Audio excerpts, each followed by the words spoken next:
rien de plus loin. À peine au fils d'Égée, sous les lois de l'hymen, je m'étais engagé. Mon repos, mon bonheur semblaient être affermis. Athènes me montra mon superbe ennemi. Je le vis. Je rougis. Je pâlis à sa vue. Un trouble s'éleva dans mon âme éperdue. Mes yeux ne voyaient plus. Je ne pouvais parler. Je sentis tout mon corps étransir et brûler. Je reconnus Vénus et ses feux redoutables d'un sang qu'elle poursuit aux monts inévitables. Par des vœux assidus, je crus les détourner. Je lui bâtis un temple et pris soin de l'orner.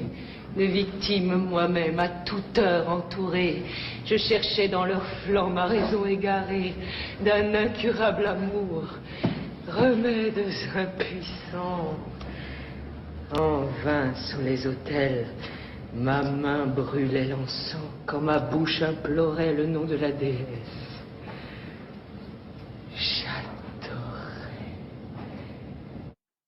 Je suis ravie de vous retrouver, chers élèves et chers parents, pour vous parler cette fois-ci, après le commentaire et la dissertation, de l'étude linéaire, qu'on peut appeler aussi explication de texte, et que, vous l'avez compris, nous allons faire de Phèdre, d'un extrait de Phèdre de Racine. Alors, il ne faut pas confondre le commentaire et l'étude linéaire qui est attendu à l'oral. Alors que le commentaire vous demande de regrouper vos idées pour faire apparaître une progression dans votre argumentation, l'analyse linéaire vous demande de suivre le mouvement du texte. Ce que vous devez avant tout montrer au professeur, c'est que vous avez compris le texte, que vous êtes sensible à ce qui en fait l'intérêt et très souvent la beauté. Et le passage en question que nous allons voir ensemble va comporter une vingtaine de lignes. Il n'est pas très long. Ce que vous devez montrer, c'est que vous savez en repérer les mouvements au fil du texte et que vous êtes capable aussi de mettre en lien l'impression que vous avez en lisant ce texte, votre sentiment à la lecture, votre premier sentiment même, ce que vous avez éprouvé en le lisant, et aussi les faits littéraires que vous pouvez associer à ces sentiments. Alors, il faut faire attention, il y a deux écueils. Deux écueils sur lesquels je vais m'attarder un tout petit peu. Il y en a un, plaquer des procédés littéraires. Il ne faut pas faire une liste de ce que vous remarquez dans le texte. Ça n'est pas intéressant si vous n'en dégagez pas de sens. Le deuxième écueil, c'est la paraphrase. Ne faites pas de paraphrase, ne redites pas ce que le texte dit déjà et ce que l'auteur dit en général très bien. Il vaut mieux passer sur certaines figures de style plutôt que de s'appesantir trop dessus et de montrer qu'elles font sens. Attention aussi également à votre lecture. Vous allez devoir lire ce texte. Faites attention à la manière dont vous vous exprimez aussi. Votre lecture doit être expressive. Elle doit montrer que vous avez compris justement les différents mouvements du texte. Rien ne vous empêche de vous arrêter sur certains mots, de leur donner un petit peu plus de profondeur. Il faut faire attention aussi, et c'est le cas dans le texte que nous allons voir ensemble, à votre diction des vers. Rien ne vous empêche de vous entraîner à la maison, de vous entraîner devant un ami ou même tout seul. Vous savez très bien le faire en général. Vous vous prenez en vidéo et puis vous vous réécoutez après. Vous vous entraînez un petit peu. Ça peut même être amusant. Voilà, après ce petit préambule, je vais vous proposer de nous entraîner ensemble à partir d'une œuvre théâtrale que vous avez pour certains déjà étudiée en seconde ou en première ou même quelquefois au collège, Phèdre de Jean Racine. Pour les autres, les secondes, les troisièmes même, cette séance va être utile. Plus tôt vous vous entraînez et mieux c'est, parce que je vais vous donner quelques petits conseils que vous pourrez mettre en pratique sur d'autres textes, y compris des textes de poésie, y compris du roman, de la littérature d'idées. Et puis surtout, c'est une des plus belles pages de la littérature que nous allons voir ensemble, qui j'espère va vous donner envie de lire toute l'œuvre, et même plus, d'autres œuvres de Racine, d'autres tragédies. Nous allons d'abord commencer par contextualiser cette œuvre. Alors, je vais vous parler de Racine. Je vais vous parler de Racine, qui, avec Corneille, est l'un des deux grands auteurs de tragédie du XVIIe siècle. La Bruyère, dans un essai, en a parlé. Il a comparé les œuvres de Corneille et de Racine et a insisté particulièrement sur le fait que Racine est celui des deux auteurs de tragédie qui nous bouleverse le plus en mettant en scène des personnages qui sont en général confrontés à un destin contre lequel il semble qu'ils ne puissent pas lutter. Ces personnages sont souvent en proie à la passion. Et Phèdre, l'héroïne éponyme de la pièce que nous allons travailler, l'une de ses plus célèbres tragédies, qui a été créée en 1677 sous le titre Phèdre et Hippolyte, est sans doute l'héroïne qui incarne le mieux la souffrance, puisqu'elle a le malheur d'être tombée amoureuse du fils du roi Thésée, son mari. Dans la tirade de la scène 3, que nous allons voir, la scène 3 du premier acte, alors que depuis la scène d'exposition, sa confidente Énone la presse de lui révéler le secret qui semble la tourmenter, qui la tourmente manifestement, Phèdre lui avoue, enfin, l'origine de son mal. Nous allons maintenant lire le texte ensemble. Alors, je vous rappelle, avant de commencer cette lecture, que je vais faire, qu'il ne s'agit pas de jouer la comédie. Vous n'êtes pas Marie-Belle, vous n'êtes pas Dominique Blanc, vous n'êtes pas toutes les grandes comédiennes qui ont interprété Racine. Ce que l'on vous demande de faire, dans tous les exercices en français en général, c'est de montrer une lecture correcte, mais aussi expressive, montrer votre sensibilité au texte, ce que je vais essayer de faire. Il faut bien prendre votre temps, je l'ai dit tout à l'heure, mais je vous le rappelle, il faut marquer des silences et souligner certains passages qui peuvent faire sens. Mon mal vient de plus loin. À peine au fils d'Égée, sous les lois de l'hymen, je m'étais engagé. Mon repos, mon bonheur semblait être affermi. Athènes me montra mon superbe ennemi. Je le vis, je rougis, je pâlis à sa vue. Un trouble s'éleva dans mon âme éperdue. Mes yeux ne voyaient plus, je ne pouvais parler. Je sentis tout mon corps étransir et brûler. Je reconnus Vénus et ses feux redoutables, d'un sang qu'elle poursuit, tourments inévitables. Par des vœux assidus, je crus les détourner, je lui bâtis un temple et pris soin de l'orner. De victimes moi-même à toute heure entourée, je cherchais dans leurs flancs ma raison égarée. D'un incurable amour, remèdes impuissants. En vain, sur les autels, ma main brûlait l'encens. Quand ma bouche implorait le nom de la déesse, j'adorais Hippolyte. Et le voyant sans cesse, même au pied des autels que je faisais fumer, j'offrais tout à ce Dieu que je n'osais nommer. Il s'agit donc bien d'un aveu que fait Phèdre à sa confidente. L'aveu de son coup de foudre pour le fils de Thésée. Commençons par repérer les différents mouvements de ce passage. C'est la première chose que vous devez faire lorsque vous avez votre texte devant vous. C'est-à-dire que nous allons repérer les étapes du récit, les étapes du récit de ce coup de foudre. Nous allons essayer d'être précis, c'est ce qu'il faut essayer de faire, et de donner des titres, cela vous aidera, aux grandes parties que nous distinguerons, qui peuvent être au nombre, ces grandes parties, de 2, de 3, même de 4. Ne vous interdisez rien, la seule règle est la cohérence. Alors, nous avons ici 4 parties que nous pouvons nommer ainsi. Je distingue une première partie que je nommerai un bonheur de courte durée.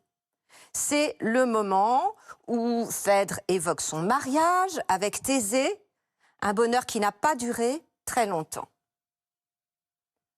Ensuite, nous pouvons voir que les 4 vers suivants forment un ensemble. Il est question dans cette deuxième partie, je le vis, je rougis, je pâlis à sa vue, coup de foudre. Et de sa manifestation. La troisième partie fait apparaître dans des vers un peu plus nombreux, vous le remarquez visuellement, la lutte de Phèdre. c'est plus long parce que la lutte a duré. Il faut ensuite nous intéresser à la fin, qui nous permet de voir, de constater que cette tirade, ou cet extrait de la tirade, puisque je vous rappelle que nous ne l'avons pas là en entier, vous avez 20 lignes à étudier, donc la partie de cet extrait se termine sur la défaite de la reine. La lutte va se solder par une défaite. Nous voyons qu'il s'agit même d'une progression vers une défaite. Afin d'orienter notre étude, pour nous aider, nous allons nous poser une question, ou nous pouvons nous poser plusieurs questions. La première question que nous pouvons nous poser en voyant cet extrait est « Comment passe-t-on du bonheur au malheur ?» C'est ce qui se passe. Phèdre était heureuse. Fin de la tirade, elle est plus heureuse. À la fin de cet extrait, on voit qu'elle est passée du bonheur au malheur. Deuxième question, un petit peu plus précise. Comment le récit du coup de foudre devient ici le point de départ de la tragédie, puisque c'est ce à quoi nous allons aboutir manifestement en étudiant ce passage. Nous allons commencer donc l'analyse linéaire. Intéressons-nous donc au premier vers du premier mouvement de cet extrait. J'ai dit ligne tout à l'heure, faites bien attention. Il ne faut pas faire ce lapsus. Je m'en rends compte un petit peu tard, mais vous, n'hésitez pas à le faire aussi si vous vous rendez compte que vous avez 10 lignes. Quand on parle de vers, il faut dire vers, pas ligne. Ce sont des vers. Donc, le premier mouvement du texte, qui va du vers 1 au vers 4, pourrait être intitulé « Un bonheur de courte durée ». Phèdre n'a pas été longtemps heureuse. Nous l'avons dit tout à l'heure, et les 4 premiers vers le montrent. Notamment le premier. Regardez, le premier hémistiche, je vous rappelle qu'un hémistiche est constitué de 6 syllabes dans un alexandrin, c'est la moitié d'un alexandrin.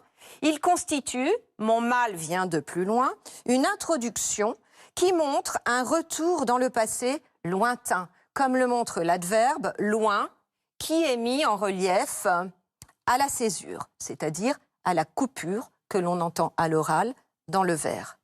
S'ensuit une longue phrase, une très longue phrase qui court sur 3 vers et qui évoque son mariage en débutant par l'expression « à peine », ce qui montre que le bonheur de Phèdre a été de courte durée. Le vers 2, « Sous les lois de l'hymen, je m'étais engagé », met en évidence le sens de son devoir d'épouse qu'avait Phèdre au début de son mariage, avec l'antéposition du complément circonstanciel de lieu, sous les lois de l'hymen, qui a aussi, je vous le fais remarquer au passage, une valeur causale. Sous les lois de l'hymen peut s'interpréter de la manière suivante, par mon mariage. Et surtout, le participe passé engagé en fin de vers met l'accent sur le fait que Phèdre, mariée, était destinée à être une épouse fidèle et une épouse sereine. Au vers 3, vous voyez avec le verbe « semblait » à l'imparfait que cette douce sérénité a été cependant très fugace. Et surtout, le sens du verbe fait apparaître le caractère illusoire de ce bonheur. Au vers 4, le nom propre Athènes peut être interprété comme une métonymie qui désignerait la nation grecque. Enfin, pas la nation, on ne peut pas parler de nation à cette époque, mais plutôt le peuple grec. Mais ça peut être aussi interprété, ce Athènes peut être interprété comme une personnification, telle que la faisaient souvent les anciens, dans l'Antiquité, une personnification de la ville. On personnifiait les fleuves, comme le Tibre à Rome, qui étaient représentés parfois sous la forme de petites divinités. Ce sont 2 interprétations possibles. Quelquefois, il y a plusieurs interprétations pour un mot. Personne n'a la science infuse. Donc, Athènes désigne le peuple grec, et on constate d'emblée que le thème du regard est mis en évidence dans ces quelques vers, avec le verbe « me montra » qui incrimine dès le début la vue. En effet, ce qu'avoue Phèdre ici à sa confidente, sans pour autant encore prononcer le nom de celui qu'elle aime, c'est qu'elle est tombée amoureuse très vite après son mariage. et ce, dès le premier regard, quand elle a vu Hippolyte.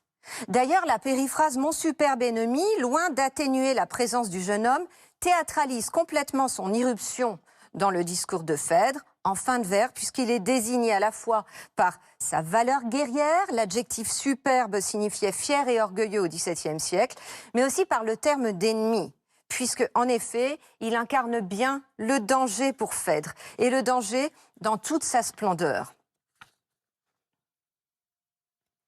Le passage suivant, qui se déroule des vers 5 au vers 6, 7, 8, après le souvenir frappant du premier regard sur le jeune homme, exprime de manière très mimétique, j'espère que vous l'avez entendu quand j'en ai fait la lecture, le coup de foudre de Phèdre. Comme les vers précédents, vous voyez qu'ils peuvent se lire presque comme un quatrain à rime suivie, dont les deux premières en U, à sa vue, éperdue, s'achèvent un petit peu comme dans un souffle. Ce sont des vers très poétiques, puisqu'on voit que même la cadence, même le rythme est très sonore. C'est un rythme ternaire, que l'assonance en I, je le vis, je rougis, je pâlis. Je vous rappelle qu'une assonance est la répétition d'un son voyelle. Donc l'assonance en I fait résonner les mots entre eux. Ce sont de plus des mots monosyllabiques, une seule syllabe, et ce vers fait bien entendre la respiration difficile, voire essoufflée de Phèdre. Au vers 7, nous voyons que le thème du regard est omniprésent, avec le polyptote. Alors, je vais revenir sur la répétition. Il y a certaines figures qui sont assez célèbres, et puis d'autres un petit peu moins. La répétition, je vous écris d'abord le mot, polyptote. Le polyptote est donc la répétition de plusieurs formes grammaticales d'un même mot. Ici, le polyptote est sur le verbe voir. Nous avons vit, vu, voyait, qui montre l'omniprésence du terme du regard. Et plus généralement, vous remarquez le champ lexical qui lui correspond, hein. La passion qui s'empare de Phèdre semble instantanément lui faire perdre le contrôle d'elle-même. Ce que montre la personnification de un trouble, qui devient le sujet de s'éleva, un verbe d'action, ce que l'on voit au vers 7. Phèdre n'a plus le contrôle de ses sentiments, ni de sa raison, et ni même de son corps, ce que montre la répétition de la négation. Mes yeux ne voyaient plus, je ne pouvais parler. Elle ne peut plus rien faire et même la parole est empêchée. Cette paralysie de tout son corps est rendue encore plus brutale avec l'allitération. L'allitération, c'est comme l'assonance, mais pour les consonnes, c'est la répétition d'un son consonne. Avec l'allitération en P de « je ne pouvais parler » qui frappe ces mots, qui montre à quel point elle est figée.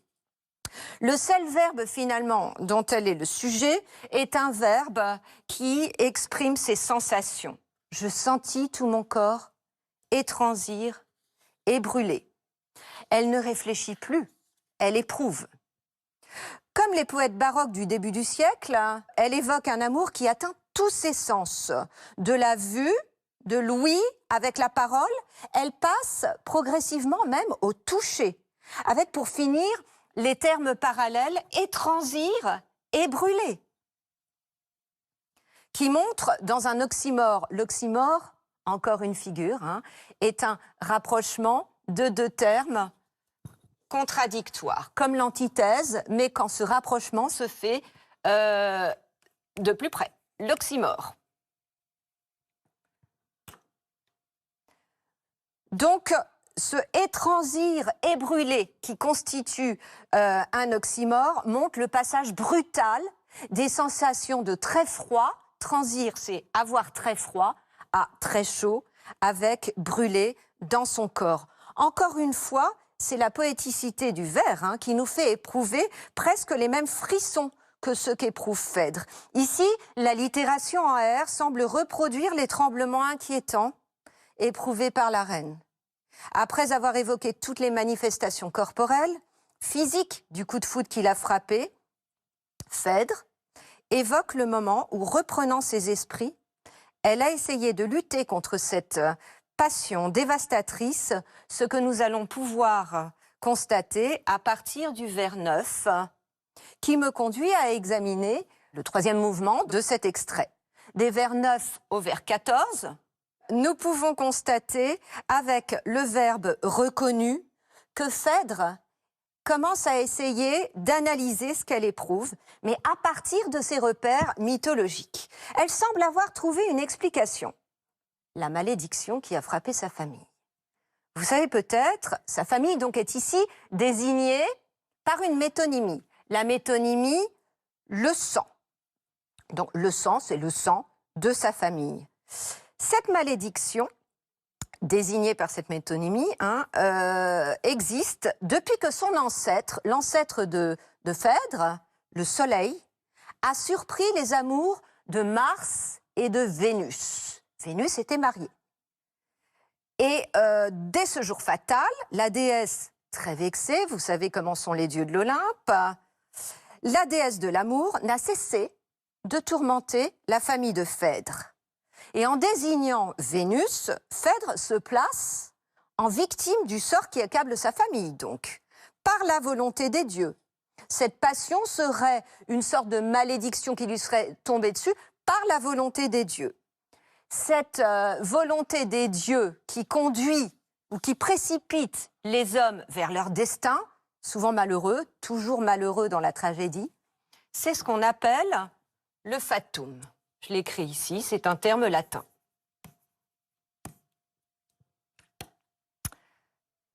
Quant à la rime entre redoutable et inévitable, que nous voyons dès le début, dès les deux premiers vers de ce passage, elle montre précisément le caractère inéluctable de ce destin, d'autant qu'elle est associée à la métaphore des feux de l'amour, que celle-ci vous connaissez, et donc au risque de se laisser consumer par sa passion. On reconnaît ici déjà le motif du feu, qui a été convoqué plus haut lors de la description du coup de foudre. La passion de Phèdre est brûlante. Et le mot tourment, d'ailleurs, évoque une souffrance quasi infernale, alors que l'allitération en V et en F, je reconnus Vénus et ses feux redoutables, vous l'entendez un petit peu, on peut associer les consonnes V et F, l'une est plus douce que l'autre, mais la prononciation labiale est la même. Donc cette allitération appuie sur la menace constante que, selon Phèdre, constitue cette déesse, et sur la persécution dont elle se dit être l'objet. Les vers 11 et 12, par des vœux assidus, je crus les détourner. Je lui baptise un temple et pris soin de l'orner jusqu'au vers 14, constituent une longue phrase qui mime les efforts que Phèdre a fait pour apaiser la colère de Vénus. La syntaxe, c'est-à-dire que l'organisation des mots dans la phrase, est éloquente. Nous voyons ici que le complément d'agent, par des vœux assidus, antéposé en tête de phrase, et l'adjectif assidu, mis en valeur ici encore une fois à l'hémistiche, montre le mal qu'elle s'est donné. Et au vers 12, les deux points en fin de vers, ici, énumèrent les actions entreprises par la reine pour satisfaire la déesse, avec le verbe bâti qui renvoie au rite de l'Antiquité, consistant à honorer les divinités dans des temples, je vous le rappelle, où des sacrifices d'animaux étaient faits sur des autels, dont il est question plus loin dans la tirade. Donc, elle est allée lui bâtir des temples, elle a mis des animaux qu'elle a fait tuer sur des autels, donc l'étable qu'on trouve dans les temples, pour faire plaisir à cette déesse. Ce que l'on faisait dans l'Antiquité pour apaiser la colère des dieux. Elle a donc fait son devoir. Et les mots soin et orné témoignent du zèle, des efforts de Phèdre, de son implication personnelle, ce que montre l'insistance d'ailleurs sur le pronom moi-même. De victime, moi-même. Elle aurait pu envoyer quelqu'un d'autre le faire à sa place. C'est une reine. Elle l'a fait elle-même. Et ce moi-même, d'ailleurs, au cœur du vers 14, est intéressant à analyser. On remarque au vers 13 que la place en tête de vers du complément victime, qui complète entouré, crée une proximité avec ce pronom et un rapprochement de sens par là. Phèdre, en effet, n'est-elle pas, elle aussi, une victime? Il faut comprendre la phrase suivante. De victime moi-même à toute heure entourée, de la manière suivante, j'insiste parce que c'est un vers que vous ne comprenez pas toujours, de la façon suivante. À toute heure, j'étais entourée de victimes. Je vous rappelle au passage, d'ailleurs, l'origine de la tragédie qui est liée au sacré dans l'Antiquité. Les tragédies étaient données lors de grandes fêtes pour honorer les dieux.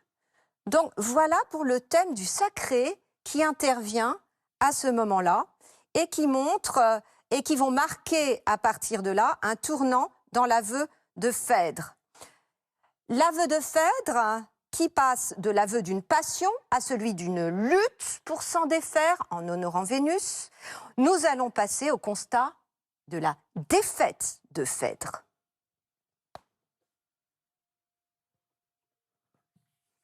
Les vers 15 à 20 évoquent cette défaite.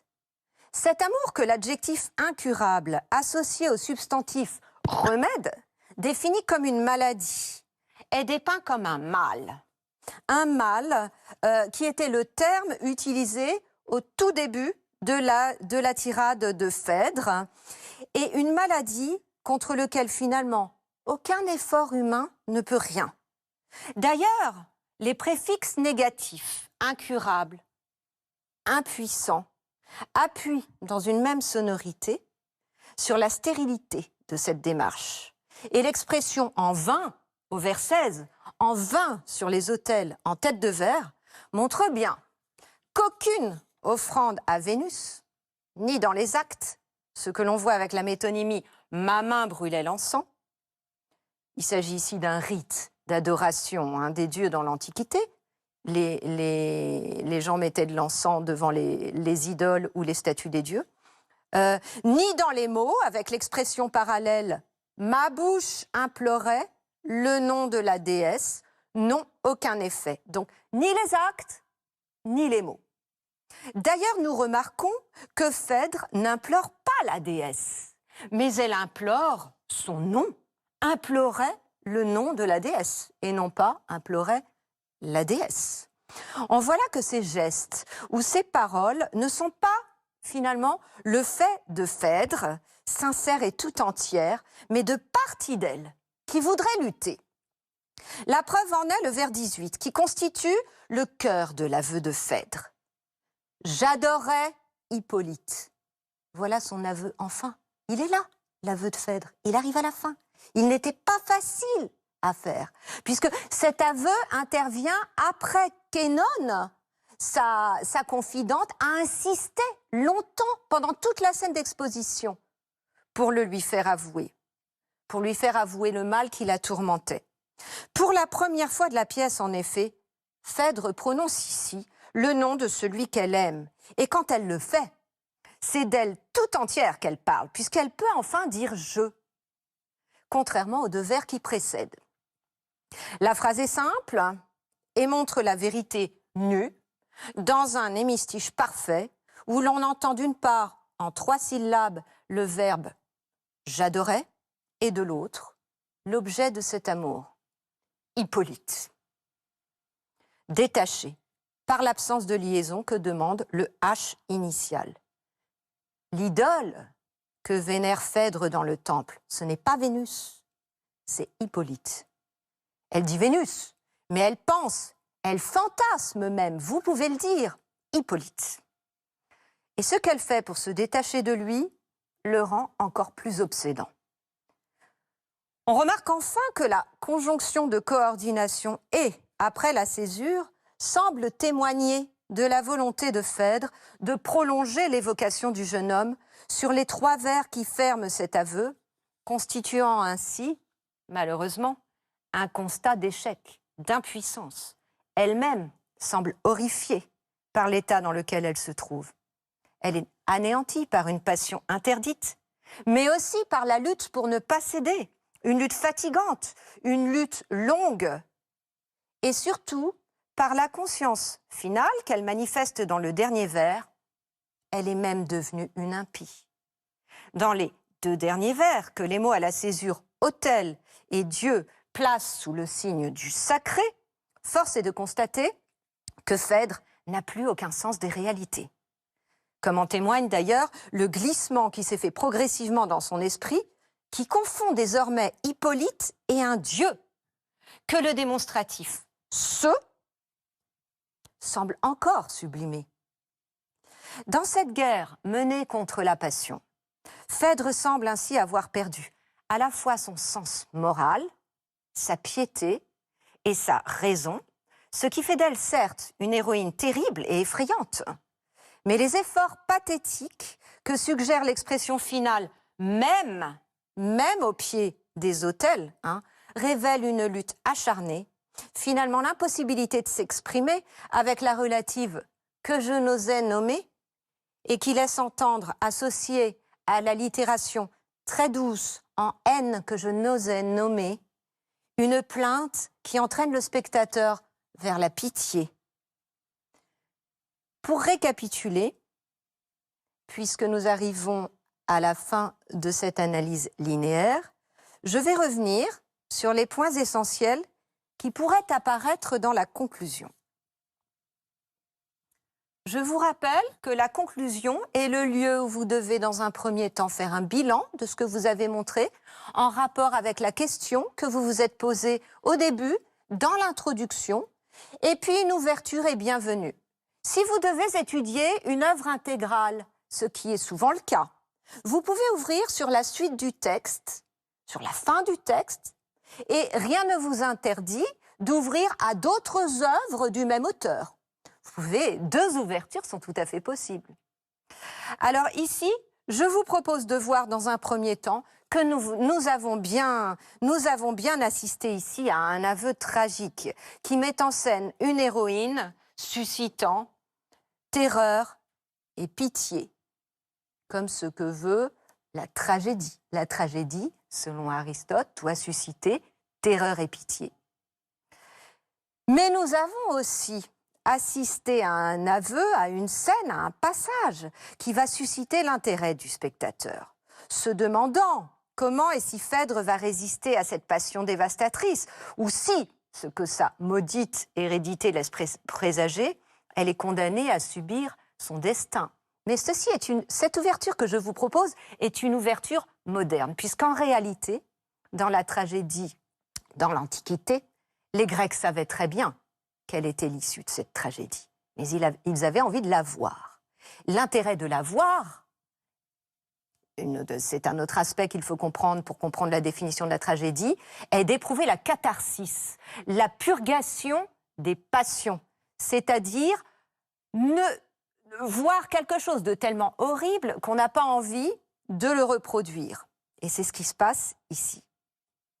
Je vais vous proposer maintenant de revenir sur certains extraits que vous avez vus dans un montage tout au début de ce cours. Certains extraits, certaines interprétations qui ont été faites par différentes comédiennes au fil des années de cette très belle pièce.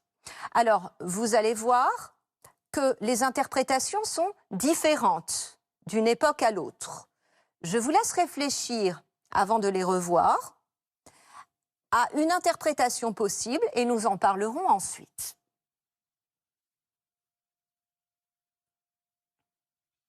Voyons d'abord la première interprétation de Maribel de 1949.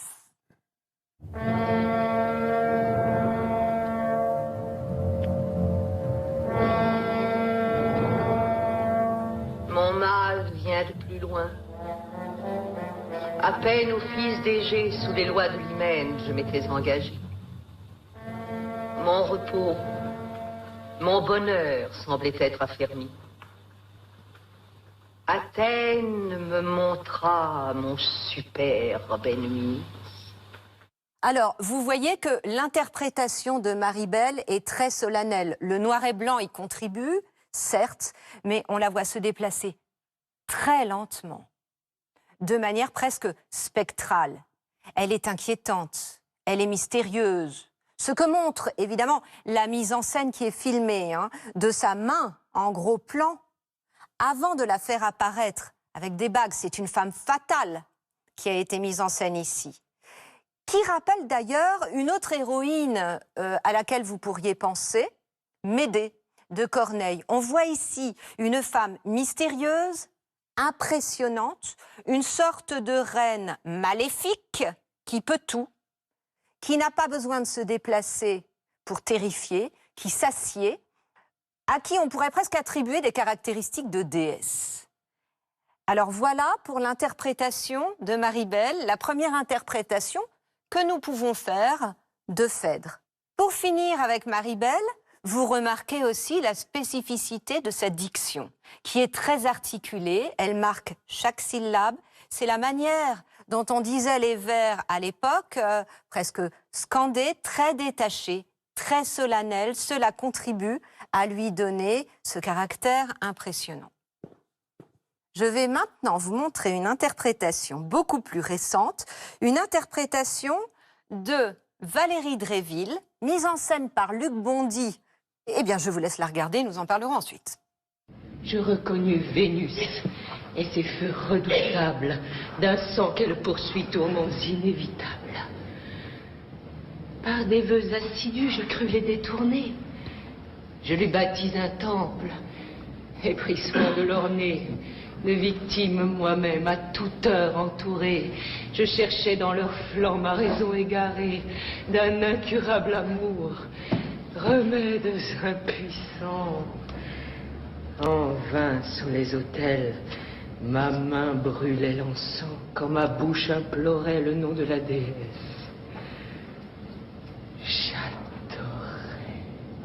Alors vous voyez dans cette interprétation de Luc Bondy, hein, dans cette mise en scène qui a été donnée au Théâtre de l'Europe, une Valérie Dréville qui propose une Phèdre très différente. Elle est beaucoup moins inquiétante apparemment, mais elle l'est toujours, de manière plus féline, plus serpentine. Tout au long de la pièce, nous pouvons la voir se déplacer de manière assez inquiétante finalement, mais qui renvoie à une autre forme de danger, peut-être moins brutale.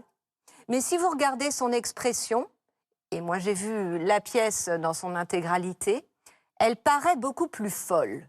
Son regard est inquiétant. Elle est plus animale. Elle n'hésite pas, ce qu'une reine pourrait ne pas faire, ce que l'on ne montrait pas autrefois, à se mettre par terre pour montrer la passion, l'avilissement de la femme qui ne se contrôle plus. Son corps bouge, contrairement à celui de Maribel. Elle se déplace, elle regarde, elle joue beaucoup avec ses bras, ce que ne fait pas Maribel du tout. Mais elle reste assez inquiétante, elle a quelque chose de fou, de non contrôlé dans son regard, qui est la trace des ravages de la passion, ce que le visage de Maribel, un peu comme un masque, montrait beaucoup moins évidemment. Pour terminer, je vais maintenant vous présenter la mise en scène qui a été proposée par Patrice Chéreau. C'est la plus récente qui date du début du XXIe siècle, alors que la mise en scène de Luc Bondy, c'est fin XXe siècle, et celle avec Maribel, milieu XXe siècle. Voici donc la mise en scène la plus récente. Vous allez voir que la proposition est tout à fait différente. Je le vis. Je rougis. Je pâlis à sa vue. Un trouble s'éleva dans mon âme éperdue. Mes yeux ne voyaient plus. Je ne pouvais parler. Je sentis tout mon corps étransir et brûler. Alors vous voyez que dans cette interprétation, Dominique Blanc montre une Phèdre tout à fait différente et qui cette fois-ci joue davantage sur le pathétique, sur la pitié que sur la terreur. Elle joue avec tout son corps, son visage semble ravagé par la douleur, par la passion qui l'accable. Comme Valérie Dréville, elle est à terre, atterrée, dévastée, son maquillage coule, elle n'a plus aucun souci de son apparence et elle fait effectivement davantage pitié que peur. La tendance aujourd'hui est, puisque nous avons des mises en scène postérieures à celle-ci, vous en avez peut-être vu quelques-unes, même à la télévision, la tendance aujourd'hui est de présenter une Phèdre. Il y en a eu une récemment à la Comédie Française avec Elsa Le Poivre dans le rôle titre, mais une précédemment, mise en scène par Martinelli au Théâtre Nanterre des Amandiers. La tendance est de montrer une Phèdre plus nuancée, dans laquelle on pourrait lire qui ferait à la fois, qui susciterait à la fois la terreur et la pitié, qui serait à la fois inquiétante, mais en même temps sensuelle, en même temps passionnée, qui vit et qui montre qu'elle est déchirée par les ravages de l'amour, ce qu'autrefois on ne montrait pas. Alors ces trois interprétations vous montrent bien que du milieu du XXe siècle au début du XXIe siècle, les mises en scène ont beaucoup changé. Si Phèdre vous a plu, ce que j'espère, je vous encourage à lire la suite de la pièce et évidemment sur le thème de la passion, d'autres tragédies de Racine qui en a écrit beaucoup. J'ai envie de privilégier et de vous conseiller tout particulièrement deux tragédies que j'aime beaucoup.